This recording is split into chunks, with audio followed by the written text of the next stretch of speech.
So welcome back to Switcher South Africa. I'm Nicky Nash as always, and today has been a long day. As you guys can see, the sun is setting. Literally, I've been shooting content of this car and other vehicles as well. But today, you guys join me inside this very beautiful Isuzu Onyx. So now, off the bat, I need to tell you about how the look of this vehicle makes me feel. This car looks amazing, and another thing is because this car is not on the street yet. Well, people aren't buying it at the moment because I've only seen one since the 6 days I've had the car, because it's still fairly new. Some people don't know that it's out. People have been asking me, is this vehicle out? And yeah, so this vehicle, looks wise, it has to be class leading. I see the Fortuner. You guys know how much I love the Everest, but looks wise, nothing comes close to this. I think only the next gen Everest comes close to this. And you guys know when I do comparison, I just speak about this one. I'm only going to compare it to the next gen Everest, but because the next gen Everest is not here, we compare it to what I've driven, and we're going to be comparing it with the Everest. So let's get into it basically. So now let's speak about the power figures, and then we'll go into interior, the looks, and all of that. So power figures, this is 140 kilowatts, 450 newton meters of torque through a 6-speed automatic gearbox. I'll correct myself if I'm wrong there. But this vehicle, right, the power is insane. Like it delivers the power so nicely. And remember, I said the same thing when I had the Raptor on test. I said the Nissan Navara feels faster because of the gearbox. The same thing here. This says 17 kilowatts less than the Everest and 15 newton meters of torque less than the Everest, but this feels faster, and I believe it is faster. And because feelings wise, this is definitely quicker. So how is the drive of the vehicle? It's a major improvement from the previous one. The previous one, you guys click the pop-up banner actually over there so you watch that review, then come back here. It's a major improvement because this vehicle, well, the previous one, steering wheel was heavy. You could feel that there's a bucket-based SUV, and in this one you don't feel that. The steering wheel is very light, so I'm keen to drive the D-Max, and if the D-Max is the exact same like this steering wheel wise, then they have a winner. So comparing to the previous one, is it a huge upgrade? It's a major upgrade. It's not really a huge upgrade, it's a major upgrade.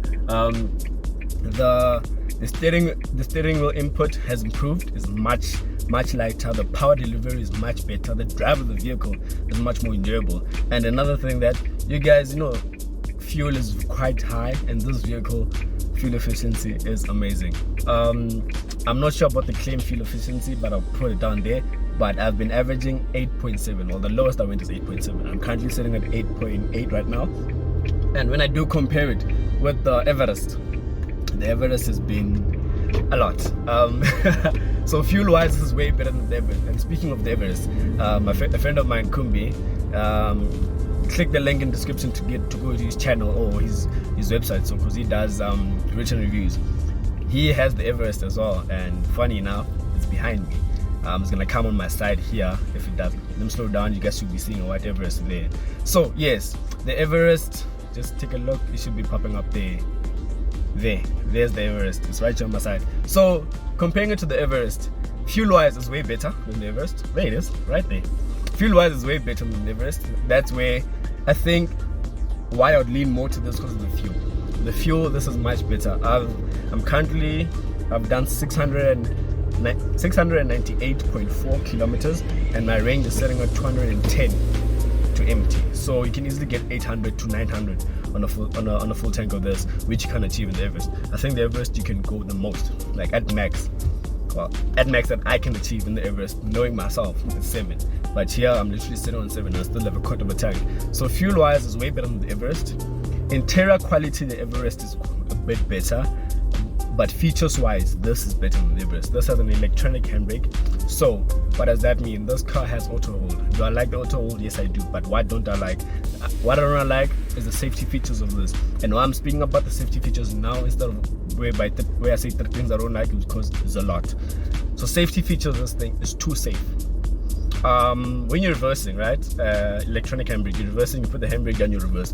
Once you pop it into drive, the handbrake kicks in, and then you have to take the handbrake down again. But that happens here and there. It doesn't happen all the time, but it does happen, and I've picked it up, and it does irritate me the most. Another thing is that this has blind spot monitoring. It has lane keep assist. It has lane keep assist. So the lane keep assist, you can't switch it off. That's what I don't like about it, because you're always bouncing, you can't switch it off. And then the blind spot monitoring, what I don't like about it is sometimes you'll be clear of the car on your left and you can see it in your mirror, but if the car feels that you're not clear and you indicate, it swings it back in and you have to like override it, which I don't like about that. But enough about things I don't like. So what I do like about the vehicle, what I do like about the vehicle is the drive and the practicality. More on the practicality side is the exact same as the previous model.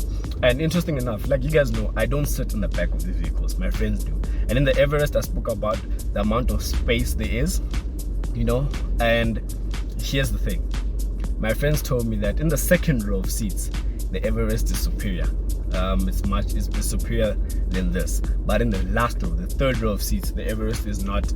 This is more superior than the Everest, which is, you know, it's a win for this. Basically, in the third row of seats, there's more space according to my friends. And another thing, where the Everest is actually quite better than this, takes the driver, wait a minute. Oof. We're in mainland, by the way, so if you know mainland, you know there's a lot. Where the Everest is superior than this is when it comes to the seats, the third row of seats. If you watch my Everest video, you know the third row of seats electrically fold down. Here, that doesn't happen. Here, it's hard labor. But as a train smash, no.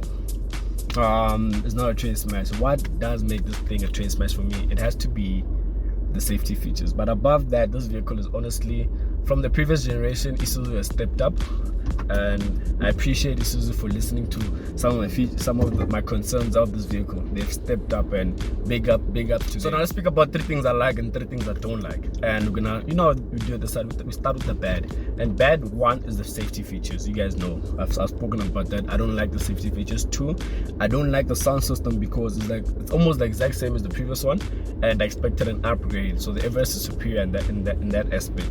And the third thing I don't like, honestly, it has to be the electronic handbrake that I don't like, because it kicks in whenever it feels like it wants to kick in. You'll be reversing, pop into drive, kicks in, then you must take it down again. That's the third thing I don't like. Is it a train smash? No, because I do get used to it. Now speak about 3 things I do like. 1, the look of the vehicle, front and back. This car looks amazing. My favorite part of this vehicle has to be the back. This car looks very beautiful from the back, and I like that a lot. And the second thing I do like is the drive of the vehicle. The drive of the vehicle is enjoyable. The steering wheel feel, most importantly, is what makes this vehicle what it is. It feels so nice to drive, because you would want to drive this vehicle all the time. Yeah, there's a lot of traffic, so you guys are gonna have to forgive me just a bit, but yeah, the drive of the vehicle is enjoyable. When you're facing the sun, you wear your shades so that you don't have to use your visor, by the way, if you don't know what that is. So it's called the visor. And the third thing I like about this vehicle is just like the overall package of the vehicle. How I get the Isuzu went the safety route of things when it comes to the safety features, all of that. I do like that. I do like it as much as it irritates the living out of me. I do like it, the safety features, because you are safe. I'm looking at a point of view where I am looking, not just me, I'm looking at other drivers that aren't well skilled as me in driving, people that don't know how to drive big cars or getting first time in a big car. This car will protect you from getting into accidents and all those type of things. And speaking of safety features, if you watch my review of the previous generation, I spoke about how when you're reversing, the sensors are too quiet. You can be playing music and it'll beep, beep, beep, but it'll still be quiet. I don't like that, because in this vehicle, it's the exact same thing. They literally didn't improve. I feel like for you to be safe in such a big car, when I am reversing, it needs to make a noise. It mustn't be quiet. Like, why is it quiet? I don't get why it needs to be quiet. It needs to make a noise. And honestly, I don't like that. So now we're at the final point of the segment. The 3 questions. Do I like the car? Would I buy the car? Would I recommend the car? Do I like the car? Definitely. I do like it. I love it. Would I buy the car? Definitely. Would I recommend the car? Most definitely. Let's speak about would I buy the car? Yes, I would. It's a very tough one. If you give me this in the Everest that's actually in front of me, let me rotate the camera, you guys can see. You guys won't see it because it's what the sun is doing. Well, yeah. So, would I buy it over the Everest? It's a very tough question. And honestly, I don't have an answer. I don't have an answer. Isuzu have really stepped up the game. So now I'm keen to see what Ford can do with the next generation Everest. And of the looks, because I've seen the Everest in person, I prefer the Everest over the looks. So now it's just about do I like it drive wise? If it drives exactly the same as this one and they improve the fuel efficiency, I think my decision is based on the fuel efficiency, honestly. If they improve the fuel efficiency of that Everest, I'll take the Everest. But because Isuzu kills Ford in that aspect, that's what has me thinking, do I really want to keep spending extra thousands on that over this? But in all honesty, whichever one you'd be happy. Now my cry now is to Toyota South Africa.